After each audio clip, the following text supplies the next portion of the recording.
For most schools, delivery of inductions based on the Early Career Framework will be facilitated by a new DfE online service, Managed Training for Early Career Teachers. The service will be DfE owned and run and is an important part of the teacher's recruitment and retention strategy in providing support for teachers in their early stages of their career.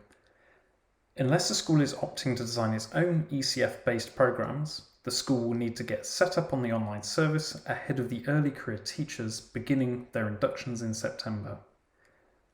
If the school has decided to use an approved training provider, the full induction program, or deliver the DfE accredited materials themselves, the core induction program, they can begin this process by nominating their induction lead or tutor.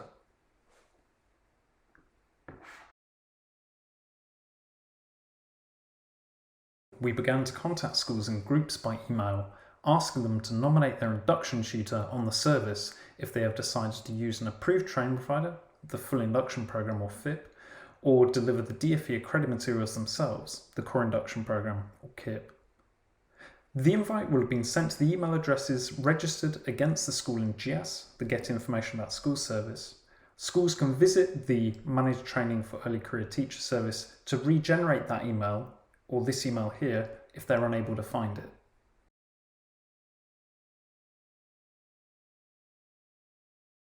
After the user follows the link in the email, they arrive on our service and are asked to nominate an induction lead or tutor for their school. At this point, we play back the details of the school in question and we simply ask them to add their full name and the work email address of the person they want to nominate. On confirming, we tell them the next steps, which is that we'll notify the nominated person and that person can sign in and manage the induction program on behalf of their school. We also mentioned that any future notifications about the service will be sent to this newly nominated teacher. This is an example of the email that the newly nominated person will receive about being able to manage the induction programs for their school.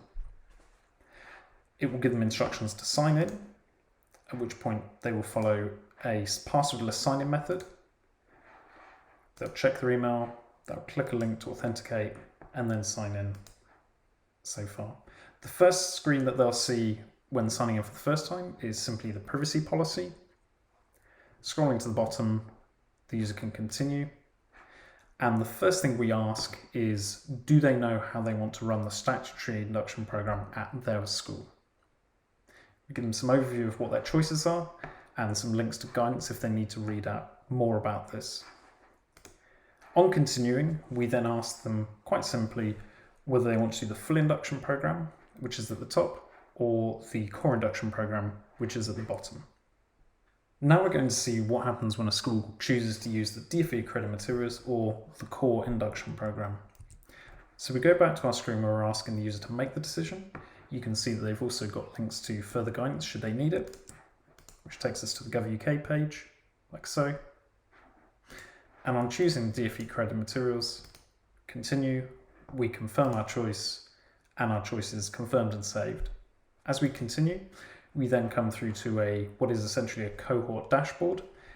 As the service progresses over the years, we'll have different cohorts listed here, and their decisions for each cohort will obviously can be reflected in this table.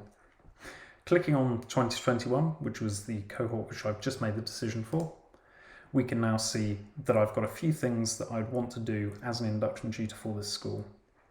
First of all, we play back to them their choice of using the accredited materials. We give them information about how they may change their program, and at the moment that's simply a case of contacting the CPD support team. If I go back to my accredited materials dashboard for this cohort, we can also see that I can choose my training materials. At this point, we're giving options to view guidance on the materials, which is like this. It's a breakdown of all the different providers and an overview of the structure of their courses. We'll continue, and at this point, we're obviously going to choose the provider that we want to use the materials for this given cohort. And we can see the last thing on our to-do list for setting up this cohort as an induction tutor is to add our teachers and mentors. Now, We can see that this can't be started yet, and that's simply because the functionality has yet to be released. In the meantime, what we're doing is we're preparing our induction tutors with the sort of information that we'll expect them to be inputting, or at least have available in July. So going back to the screen, we asked them to make that choice. This time I'm going to click on Use Approved Training Provider. As I continue, I confirm the choice, and at that point my program choice is confirmed and saved. As I continue, I then am presented with my cohort dashboard, similar to what we saw with the core induction program. So as the years progress, we'll see the cohorts listed in this table with the program choice represented next to them. Obviously, we only have one upcoming cohort at the moment, which is 2021. So I'm going to click into this, as I can see, using an approved training provider. And I have a few options in my next steps table. I've chosen my induction program. So obviously we're doing the approved training provider option, and we've got some information about what happens if they want to change their program, and some contacts to the CPD support team if they do. The next option on the table is to obviously sign up with a training provider. As they click on this, we present them some information about reaching out to their teaching school hub, how they can find their teaching school hub, and obviously the different suppliers and providers that we've got, and how to explore the different options and to make contact with them. We also give them some information about what happens when they've signed up with a provider. Now, there are still some things that a school will need to do to prepare for that induction that don't involve this online service, such as I've mentioned, signing up directly with a training provider or finding an appropriate body for the induction. Schools do not have to tell us which training provider they are using on the online service. When a school has formed a partnership with a lead provider, they will notify, that is, the lead provider will notify the department, and schools will be notified of this when that has happened and has been updated on the service. Induction tutors will be invited to provide the details of early career teachers and mentors before induction starts in September, which I'll cover now. At the moment, if they were to come to this early, as with the core induction program, they'd simply see a cannot start yet status next to this item. But at this point, until they can add their teachers and their mentors, we've just given them some information about the sort of details they'll want to have to hand when this process does start.